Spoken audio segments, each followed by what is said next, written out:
Yesterday, since it was a rainy Saturday, I worked on a platform for the back of the motorcycle. Needed something a little bit bigger surface area to hold the bigger tail bag on there. So we devised this little contraption, and we'll take a look and see how it works. So this is the main base.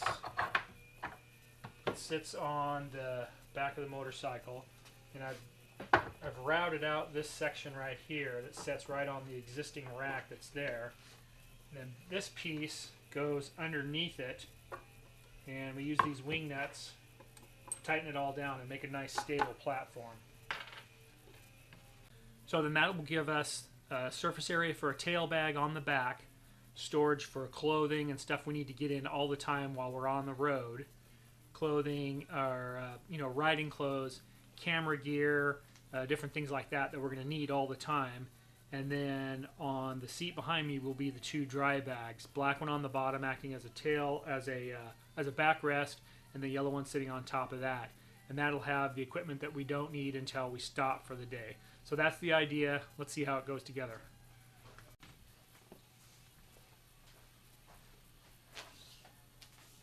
Now, we were just able to clip this right here.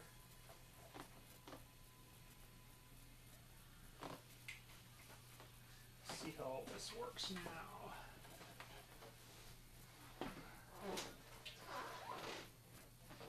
Oh, that's good.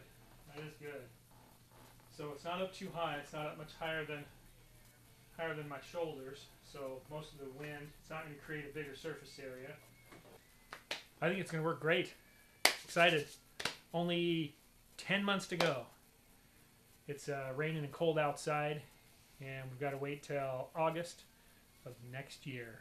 So, got a lot of work to do, but we'll be ready by then.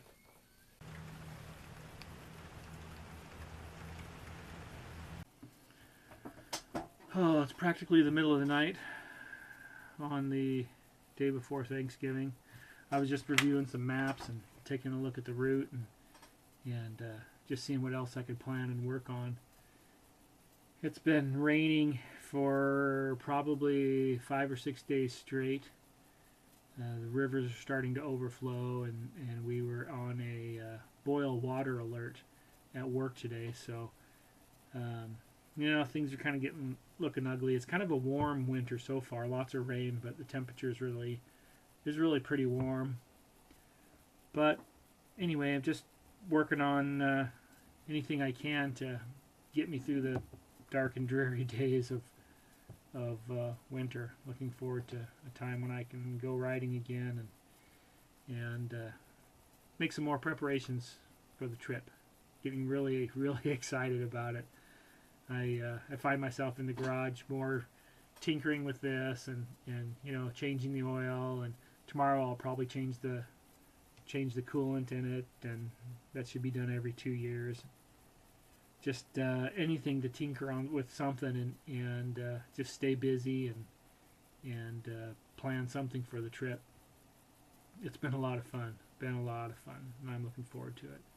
So this is a new light setup I'm trying to hopefully be able to record any time of the day or night, to do kind of a daily journal entry of things that we're going to do that day, and then maybe in the morning I'll do a little talking about what we hope to see, what we hope to do that day, and then film some while we're riding and while we're seeing some of this stuff and looking at it, and then at nighttime before we go to bed I'll do a little journal entry update and let you know how things went, kind of compare it to what we expect in the morning and just kind of see how it went. That'll be kind of fun. So we'll bring you along for the ride.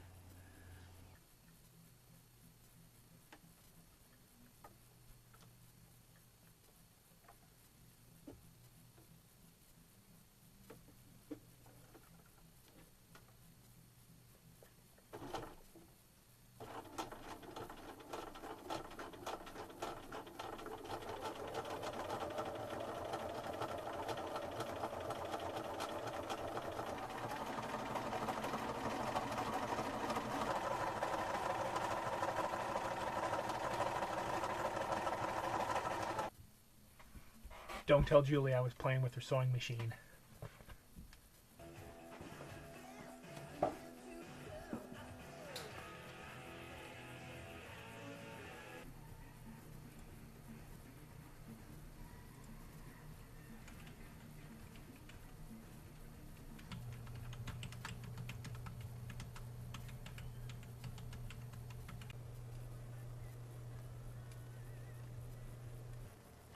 It's February 12th. It's cold outside, rained a little bit today. Seems like it's going to be a long time until we get to July and August. I don't know how much longer I can keep staring at maps and planning routes and doing different things like that, but that's what I can do when it's cold and rainy outside. So that's what I do. Spend my evenings staring at maps and planning routes and looking at pictures and stuff like that, but it's okay. It's okay. We'll make it through. I'll show you this little throttle assist thing I got a few months ago. So hang on, we're gonna go for a ride. It's this little guy right here. It's just kind of a plastic kind of an attachment here. It'll spin this way real easy without working the throttle, but then it grips the throttle when you go this way. So you can just rest your hand right here and work the throttle just by having your hand right here. Kind of pushes down on it, and you really only need to work it about that much. So you can keep your hand flat here and always with your fingers on the brakes, but still relaxed, rather than having to grip this and turn it and keep your thumb pinched on here. It's just a little bit more relaxing on your hand and better for higher mileage.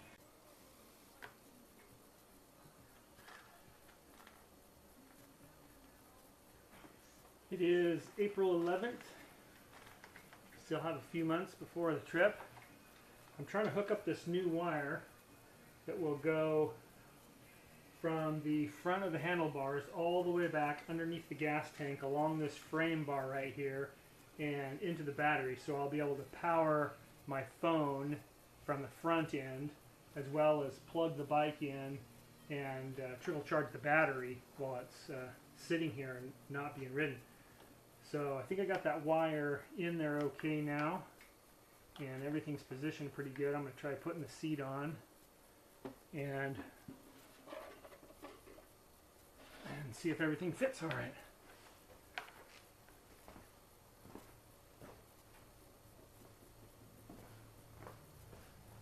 So this will need to go right up under here.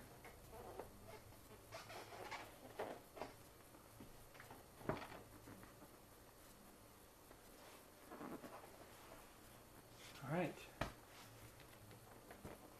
I think that'll work great.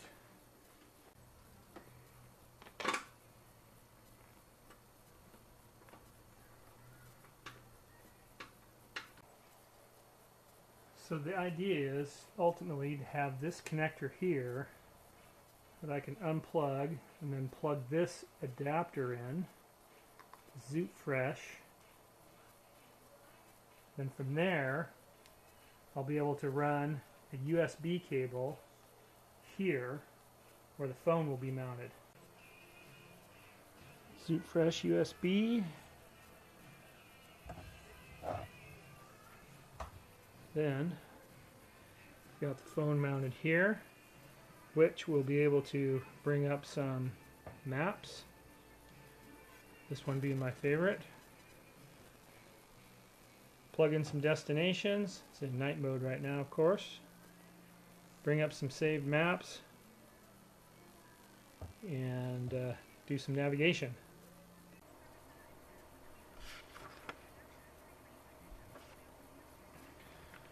Oh, it's May 10th. About 3 months to go, and it's looking more and more like I'm going to go by myself.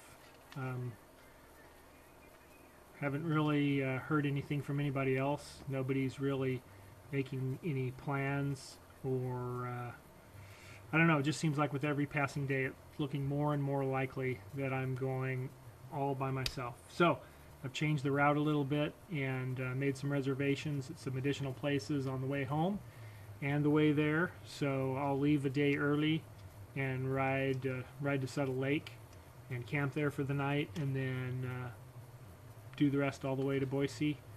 And forget about trailering the bike to Boise. I'll just ride the whole thing. I mean, it's going to add about another, 800 plus to 1,000 miles really to the trip, but it'll be fun. It'll be all right. Pincher Creek, that's going to be fun. We're going to be camping out. That'll be our first camp in Alberta. That's going to be out just off Highway 6 at the Sleepy Hollow Campground in Pincher Creek. Pincher Creek, Alberta, Canada. What a hoot. And then on to Banff, where I will stay at Tunnel Mountain. This is a huge camping place. I think when I looked at it, there was over 600 campsites at this one camping area called Tunnel Mountain. It's just got to be massive. But it's about 5 miles from downtown Banff, so it's just a perfect spot. So I'll give it a whirl. I'll stay there at the bottom of the Icefields Parkway and then ride all the way up to Jasper. And then on my way back, I'll ride back to Banff and stay in the exact same spot again. A15, Tunnel Mountain 1, Banff, Canada. Be there.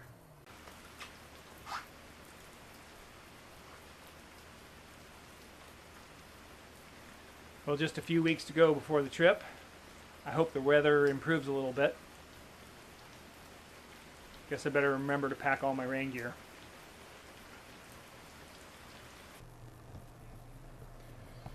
Alright, it's time to do a little service on the bike today. And we're going to do some of this. That's for the motorcycle. And that's for the motorcycle. And that's for me. Alright, we've got the seat off. Next thing we're going to do is tack the gas tank. We've got to get up under here to do plugs, and the radiator cap is actually right here in the middle underneath the gas tank. So we've got to take the tank off and expose everything so we can get in here and do a little maintenance. It's only a few days before we go, so we got to get everything checked out and make sure we're ready.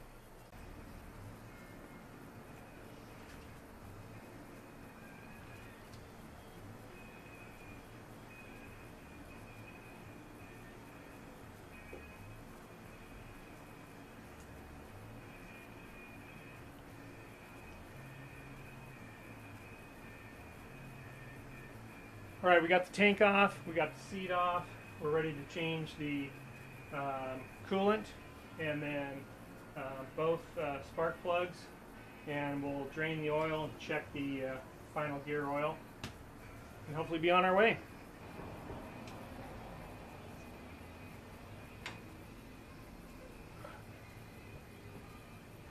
What? I can probably put it back together. I know where most of the pieces go.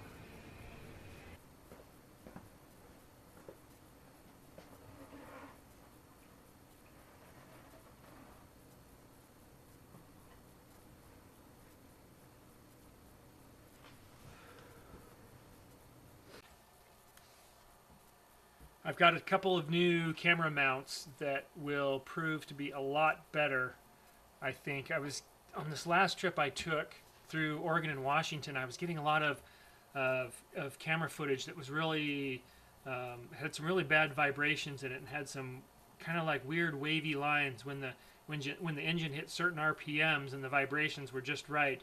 The camera freaked out quite a bit. So I've got a couple of new mounts. One is this elastic one that I made that is just a mount on a curved section of plexiglass. So I melted it, curved it, and then I sewed some Velcro on some elastic. So this acts as a little bit of a vibration cushion, a little dampener right there. And I'll strap this on my leg, and that'll be kind of an interesting camera angle. And then I finally broke down and put one on the top of my helmet up here. I was kind of resisting that for a while because I was kind of concerned about, you know, having it mess up the aerodynamics of the helmet, because it's really designed to channel air and be as easy on your neck as it can. But I was really worried about, you know, sticking a camera up here, having it just destroy the aerodynamics. But it worked fine. It wasn't an issue at all. I've taken it out for a couple test rides, done some test footage, and having the camera mounted on your body just really removes all the vibration situation, and it removes all the camera shakiness, the wavy lines, everything. So the key to getting good footage on this trip is going to be having the camera mounted on my body somewhere rather than mounted to a hard surface on the motorcycle. So done that testing, and I think we're ready to go. We'll get some much better footage on this trip, and I want to get some really spectacular footage and have that help you know, sell the trip to other people, and hopefully I'll be able to get other people to go back with me next time. And anyway, that's what I'm going to try. Better footage, camera mount on helmet, camera mount strapped here. I don't know if I could strap it to my arm or anything, but maybe I could do something like that too. Strap it on there and have it at such an angle where it looks, you know, at least produces some kind of interesting video. It's kind of nice to see a little section of the bike as you see the road and the scenery and stuff, rather than just the scenery itself. It adds a little bit more of interest, I think, to it. So we'll see. We'll see how it works. Hope you like it. You should go with me next time. It'll be fun.